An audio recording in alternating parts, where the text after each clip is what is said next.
Случай нападения своры собак на ребенка в Ленске на этой неделе вновь обострил тему обращения с бездомными животными. Почему регионы оказались не готовы к новому закону об ответственном обращении с животными, вступившим в силу с 1 января этого года? Где взять средства на стерилизацию бездомных животных и определиться с полномочиями, с какими инициативами выступают власти, общественники и депутаты? Об этом сегодня поговорим с Татьяной Скрябиной, членом Общественной палаты региона, членом Общественного совета Департамента ветеринарии республики. Татьяна Анатольевна, здравствуйте. Здравствуйте.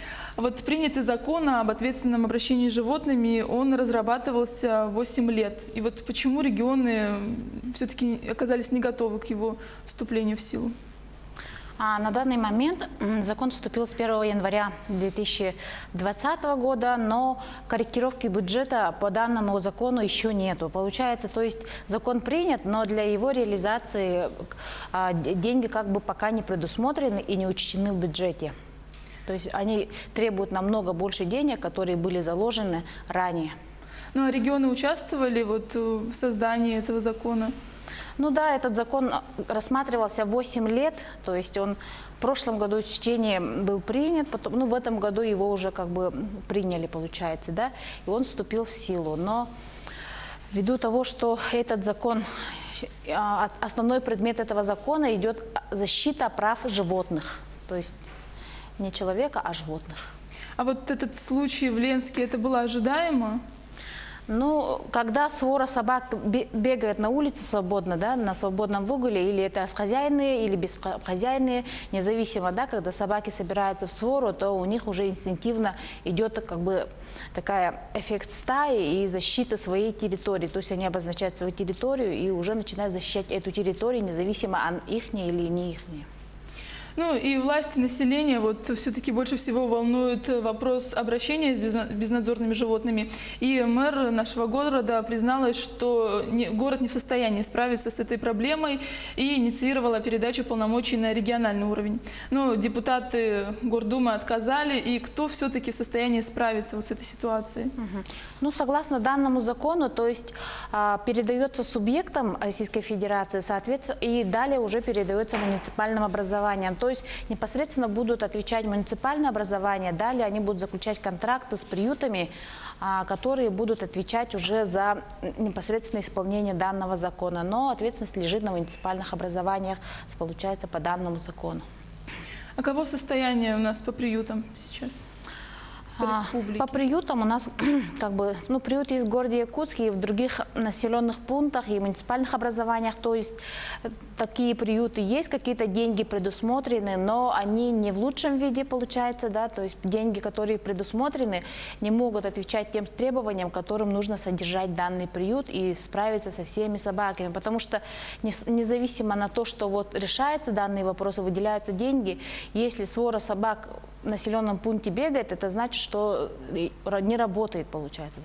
А вот вообще по регионам положение одинаковое или где-то ситуация лучше, где-то хуже? Ну, в насыщенных городах, вот в центральных городах, да, посередине, в центре нету таких своры собак, потому что тоже как бы работают, да, но получается для нашего региона эта проблема стоит очень остро. А вот в законе, вот на случай таких прецедентов нападения животных, что предусмотрено вообще законом? Нет, в данном законе ничего не предусмотрено, в том-то и дело, что если даже нападает, то тут нету такого, чтобы, каких-то действий. Да, действий нету, наоборот, идет все в пользу защиты собак. А вот лично вы как считаете, как надо поступать в таких ситуациях? Но в таких ситуациях нужно, я думаю, что вот этот закон немножко нужно было корректировать конкретно к регионам, потому что наш регион, мне кажется, этот закон совершенно не подходит, но у нас труднодоступные места есть, отдаленные места, где есть мало людей, и вот когда дети ходят пешком, да, они попадают в зону опасности, где обитают данные вот собаки безнадзорные или на свободном выгуле. Вот в Намцах тоже был случай. Да, вот общественная палата, мы выезжали на этот случай, да, это был ужасающий случай, где-то в радиусе 100 метров вот эти собаки вот, ну, таскали девочку маленькую, и как бы никто ее не спасал, это были тоже хозяйные собаки на свободном выгуле, и, ну, закончилось мировым закончилось, но все-таки шок был, ребенок как бы, ей сейчас нужно тоже лечиться, реабилитация очень долгая. И общественный резонанс вышел тогда вот в Намцах, получается, да, и вот еще, ну, еще сейчас в Ленске получилось такой несчастный случай, но между ними очень много случаев, когда собаки нападают на людей, на детей, которые не заявляются. То есть помимо данных резонансных случаев, очень много случаев, когда собаки нападают на людей. Вот если у собаки есть хозяин, вот как он должен ответить? Если у собаки есть хозяин, то он уже несет уголовную ответственность за своего питомца.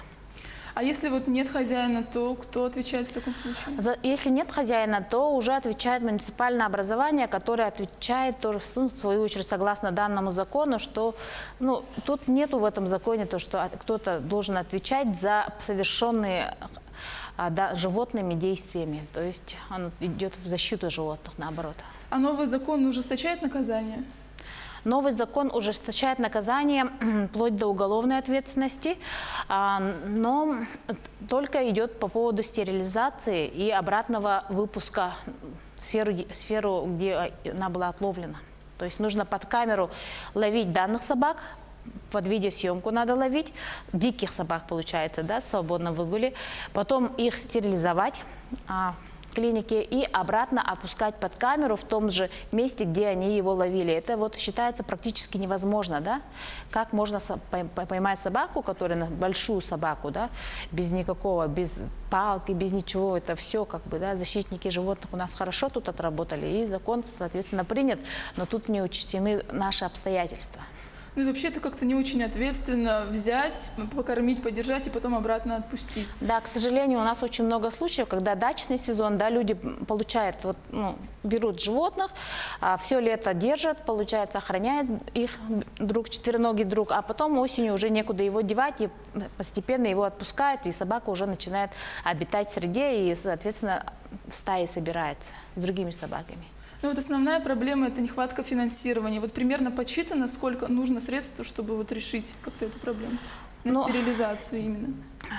Сейчас вот стерилизация, ну, как бы есть такой опыт, да, то есть идет стерилизация, потом обратно еще нужно отпускать. То есть денег понадобится намного больше, чем предусмотрено.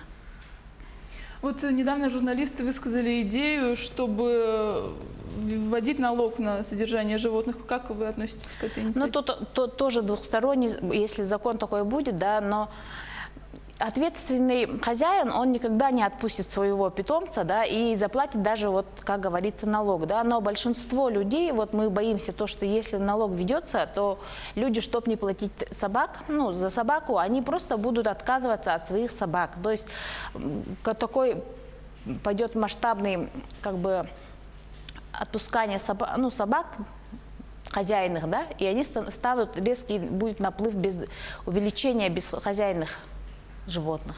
Это, конечно, чревато, потому что если даже стерилизовать и отпускать, да, то когда они собираются в стаю, то у них уже идет инстинктивно, независимо, они стерилизованы или нет. То есть вот эта стерилизация имеется в виду то, чтобы они не размножались. Но это нужно одномоментно всех поймать и стерилизовать каким-то сезоном, да, потому что собаки, они очень много плодятся. Я не думаю, что это решится в одночасье и даже в один год. Поэтому... Вот на ваш взгляд, кто должен заниматься приютами? И что будет, если вот частникам передадут эти полномочия? Ага. По приютам передано там, ну, прямо в законе прописано муниципальное образование, также частники. То есть частники тоже имеют право содержать приюты. И люди, которые хотят вот после дачи, например, да, отдать животное, они должны вот туда отнести свое животное и отдать питомца на содержание. То есть за деньги получается, если частник, то, ну и даже когда муниципальное образование сдается, то все равно идет расчет, и за эту собаку нужно будет платить. Я не думаю, что население готово платить за собаку, которую им легче отпустить на свободный выгул. А вот как вы думаете, сколько времени потребуется, чтобы вот наконец-то как-то меньше стало собак на улицах? Я даже не знаю, вот сколько по времени, да, по их поколению получается. Сейчас те собаки, которые уже на свободном выгуле, они уже, ну, как бы, их надо еще всех отловить, стерилизовать, выпустить. И еще есть щенки и молодое поколение собак, которые уже в свободном выгуле ходят. Я думаю, это очень много времени понадобится, и это не решит, как бы, кардинально проблему, которые вот такие несчастные случаи летальные. То есть ленские жители, граждане, да, в социальных сетях буквально вот с осени, да, начали жаловаться, что очень много собак, свора собак, и получается власть как бы не реагировала, ну, реагировали или не реагировали, но факт то, что собаки были, и они напали на ребенка, который получил вот такие серьезные увечья. Ну, вот пока не произошла ситуация, никто об этом и не хотел слушать. Да. А вот какие еще инициативы сейчас обсуждаются? Ну, в основном, да, к нам обращаются, что население, да, граждане, что данный закон, кто его принял, да, есть очень недовольные граждане, да, почему так приняли, как нам теперь справляться с данными животными, потому что их ликвидировать нельзя, защита прав животного уже тут вступает, и данный закон запрещает. То есть собаку можно только ликвидировать в том случае, если она сама вот страдает от своих каких-то вот, ну, со здоровьем не в порядке, только в том случае. Если она страдает, только в том случае можно как бы усыпить собаку, а в других случаях уже запрещается. А если человек страдает, то, получается, нельзя? Да. А вот какова позиция общественной палаты по этому мнению? Ну, общественная палата, как бы, я как член общественной палаты придерживаюсь тому, что данный закон не подходит нашему региону. То есть у нас совсем другие условия, у нас отдаленность, у нас где очень много мест, где мало народу, у нас не, как бы, не центральный российский город, поэтому даже у нас в Якутске, получается, есть места, где нужно идти, и холодно, и нигде не спрячешься, никуда не забежишь. То есть каждому региону должен быть индивидуальный какой-то подход? Да, то есть корректировка нужна обязательно, но насчет того, что она будет или не будет, потому что закон принят на на российском уровне, поэтому получается, если закон принимается на российском уровне, то все регионы проходят согласование, то есть с нашего региона это тоже ушло. Татьяна Анатольевна, вы можете сказать свои пожелания гражданам, которые, возможно, только хотят завести собаку, чтобы вы им сказали? Ага. Ну, я хочу, чтобы граждане более ответственно относились к своим животным, которых они приютили. И в то же время нужно относиться более как бы к своим детям, провожать их, да, то есть пока у нас ситуация с собаками вот так стоит остро, пока собаки ходят с ворами, нужно своего ребенка провожать, приглашать, это получается тоже лишнее время, но я считаю, что безопасность ребенка и вообще населения это важнее, чем безопасность собак и других животных. Спасибо большое за беседу, что ответили на наши вопросы. Я напомню, это было актуальное интервью. Мы говорили с членом Общественной палаты региона Общественного совета Департамента ветеринарии Татьяной Скрябиной. Оставайтесь с нами, впереди еще много всего интересного.